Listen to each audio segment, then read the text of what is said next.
Mestre Jesus, que nós sejamos agradecidos por esse momento que é colocado na nossa existência, onde podemos trocar, refletir, trocar experiências, cada um trazer suas reflexões e com isso aprendemos com as experiências dos outros.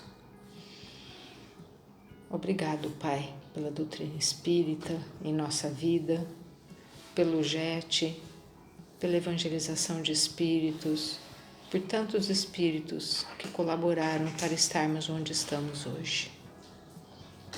Que nós tenhamos uma noite de bastante reflexão e que traga novas ideias para nós e reforço, fortalecimento das nossas modificações. Que assim seja. Capítulo 15, fora da caridade não há salvação. O maior mandamento. Os fariseus, ouvindo que ele calara a boca dos saduceus, reuniram-se em assembleia, e um deles, que era doutor da lei, veio fazer-lhe esta questão para tentá-lo.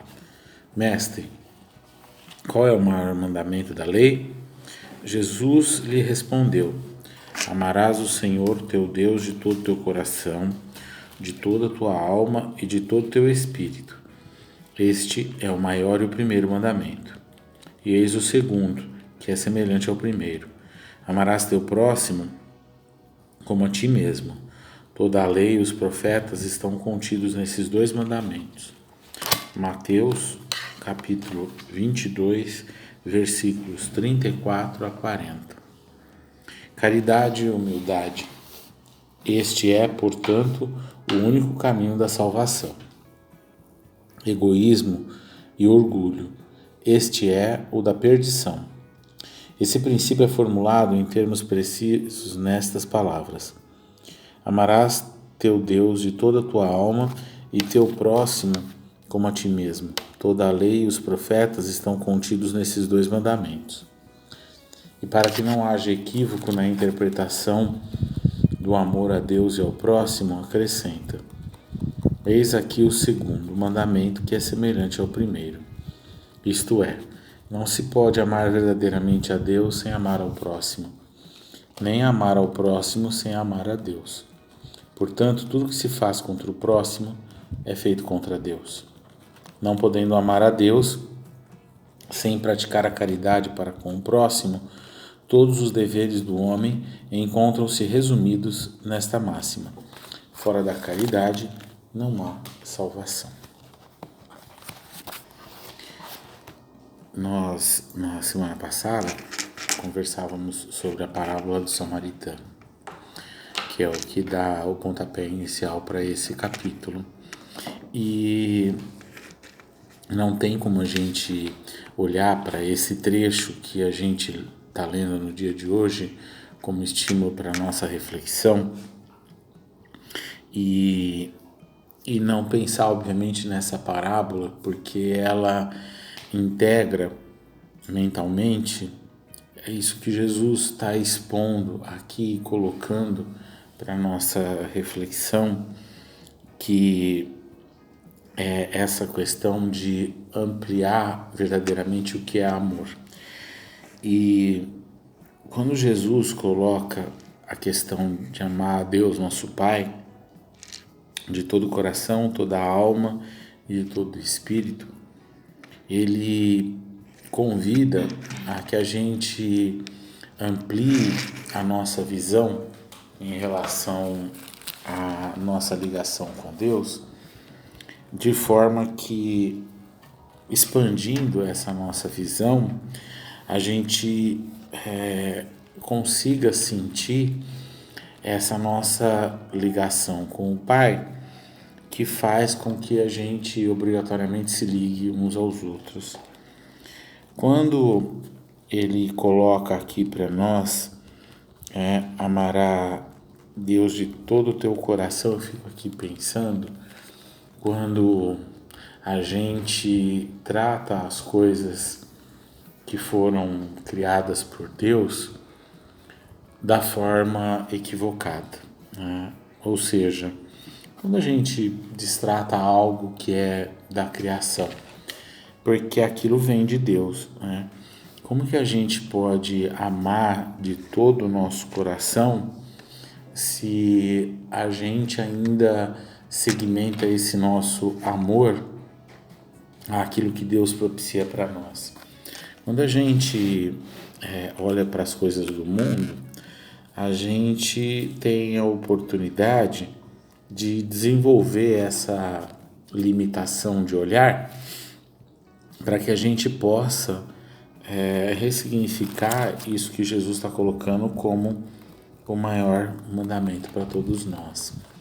Então, toda vez que a gente ainda tem esse limite de enxergar tudo que está na criação como sendo coisas de Deus, a gente ainda não está conseguindo fazer isso que Jesus está colocando aqui para nós, né? A gente aprende muito com relação a isso que Jesus está trazendo para nós, de amar o próximo como a ti mesmo, mas a gente ainda tem grande dificuldade de realizar esse processo porque a gente ignora o nosso próximo como sendo parte da criação, tá? A gente tem vários limites que foram impostos para nós através de nós mesmos que fazem com que a gente olhe para as coisas e não consiga enxergar isso que ele está colocando aqui de uma forma bem ampla para nós, no sentido da gente reconhecer o Pai em tudo, né? E quando a gente não o reconhece, a gente acaba, obviamente, não conseguindo ter essa amplitude que ele está trazendo aqui para nós, né? Que é olhar com o nosso coração para as coisas. E eu fico às vezes pensando, né? Quando a gente não precisa presenciar, mas quando a gente vê, por exemplo, no mundo, né, um crime, por exemplo, né? A gente não consegue olhar aquela criatura como alguém que é próximo a nós nesse sentido que a gente está procurando abordar. A gente tem essa grande dificuldade ainda, né? E aí a gente limita no nosso olhar. Quando a gente desfruta das coisas que são naturais, por exemplo, de forma abusiva, a gente também está deixando de amar a Deus, porque se a gente pega, por exemplo, se a gente abusa da água, uma coisa que aqui no nosso país, graças a Deus, ainda na maior parte das regiões ela é em abundância, mas aí a gente faz o abuso disso. A gente está limitando que do outro lado alguém possa estar utilizando, às vezes no outro país, no nosso país mesmo, né? A gente olha para regiões onde a seca às vezes acontece e a gente sequer tem essa preocupação, né?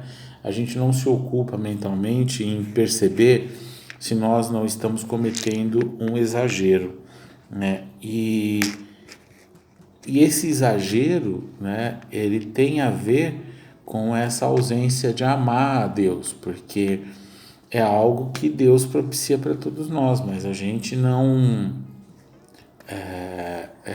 sabe usar da forma correta, né? Porque se a gente está tirando de alguém, a gente, obviamente, ao tirar de alguém, né, não é uma representatividade de amor, né, por Deus, porque Ele também é nosso próximo, né? Então a gente vai olhando para as coisas que nós temos a oportunidade de estar aqui convivendo, recebendo, mas a gente ainda olha com muita limitação, né? A gente acha às vezes que já tem esse amor a Deus, mas a gente deixa de cumprir esse mandamento quando a gente realmente não consegue ter essa visão de quem é nosso próximo, né? Eu trouxe um exemplo extremo, que é o caso, por exemplo, de uma pessoa que comete um crime, qualquer que seja ele, até um exemplo mais simples, né? Como esse, quando a gente não se ocupa de zelar, por exemplo, né?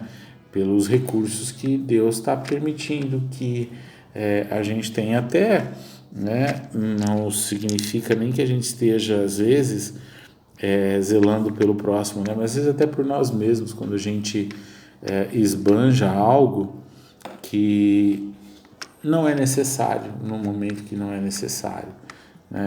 Uma torneira aberta quando você está, por exemplo, ensaboando a louça, né? Não há necessidade dela estar aberta, né? E a gente não percebe essas pequenas faltas nossas individuais que nos afastam de amar a Deus, né? Porque a gente, obviamente, está tirando de alguém. É isso que eu quero que a gente reflita bastante, né? Porque não parece, mas infelizmente a gente ainda age dessa forma com tudo, né? Então, se a gente age com isso, eu imagino então com o nosso próximo, né? Porque a gente enxerga às vezes quem é o próximo, somente aquele que está mais próximo. Então, né, quando a gente pensa numa situação de desperdício, como a gente está falando, né, a gente não enxerga que existem próximos de nós que podem estar sentindo falta daquilo que eu estou esbanjando. Então, né, se a gente não procurar nas nossas ações diárias essa regração das nossas atitudes em todos os aspectos, a gente não consegue avançar nesse amar a Deus, né? E é interessante porque ele coloca para nós que a gente não pode amar verdadeiramente a Deus sem amar o próximo, e não pode, e não amar ao próximo sem amar a Deus, né? Ou seja,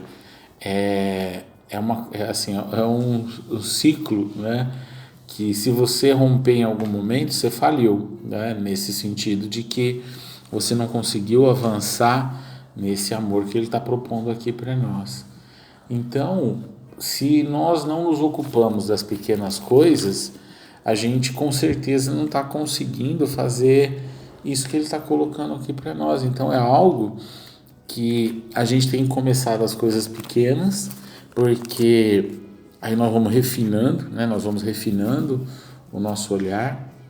Ao refinar o nosso olhar, a gente vai cada vez mais elaborando, né? Como um processo de filtragem, onde você vai aprimorando aquilo que você está filtrando. Então, quando a gente se especializa cada vez mais naquilo que eu estou realizando, fica cada vez mais simples da gente cumprir com aquela tarefa naturalmente, que é o objetivo que o Pai espera de nós, né? Porque não adianta a gente ficar atento para cumprir o mandamento, né? Cumprir um mandamento divino, ele tem que ser algo que sai de nós. Por isso que acho que ele coloca aqui para a gente pensar, né? Todo o nosso coração, de toda a nossa alma e de todo o teu espírito. Então a gente tem que fazer com que isso saia de nós de forma natural e não que a gente precise pensar, né? Então é um trecho que mexe com as nossas ações, porque ele traz para nós um olhar mais amplo e menos amplo, né? Ou seja, a gente está meio que cercado de forma a cumprir com isso. E não adianta, se a gente deixar uma ponta solta, a gente não cumpre com a outra e no fim das contas a gente não está cumprindo o mandamento que ele está mostrando aqui para nós, né? Então, a gente já tem ferramentas para isso e basicamente, né, a gente tem a nossa inteligência para pôr em prática e fazer isso. Então, olhar para essas ações do dia a dia que vão facilitar esse cumprimento para nós.